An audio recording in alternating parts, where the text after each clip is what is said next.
Gujarat express 24માં આપનું સ્વાગત છે। કાલોલ તાલુકાના બેડિયા ગામના યુવાનનું કરંટ લાગતા કરુણ મોત।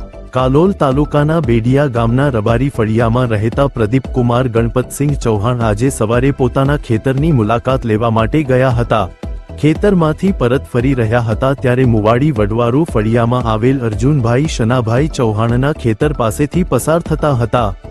આ દરમિયાન ખેતરમાં કરંટ પ્રવાહ હોવાના આક્ષેપ વચ્ચે તેઓને અચાનક કરંટ લાગ્યો હતો, જેના કારણે તેમનું ઘટના સ્થળે જ કરુણ મોત નીપજ્યું હોવાનું જાણવા મળ્યું છે। ઘટનાની જાણ થતાં પરિવારજનો અને ગ્રામજનો તાત્કાલિક સ્થળ પર દોડી આવ્યા હતા। ત્યારબાદ પોલીસને જાણ કરવામાં આવી હતી। મૃતદેહને પોસ્ટમોર્ટમ અર્થે કાલોલ રેફરલ હોસ્પિટલ ખાતે ખસેડવામાં આવ્યો છે। આ બનાવ અંગે કરંટ લાગવા બાબતે આક્ષેપ સાથે વેજલપુર પોલીસ સ્ટેશનમાં ગુનો નોંધાયો છે। પોલીસે ગુનો નોંધી સમગ્ર ઘટનાની તપાસ હાથ ધરી છે। ઘટનાના પગલે બેડિયા ગામમાં શોકનું વાતાવરણ છવાઈ ગયું છે। નોંધ: ખેતરમાં કરંટ આપવામાં આવ્યો હોવાનો ઉલ્લેખ હાલ ફરિયાદમાં કરાયેલા આક્ષેપના આધારે છે। તેની સત્તાવાર પુષ્ટિ પોલીસ તપાસ બાદ જ થશે।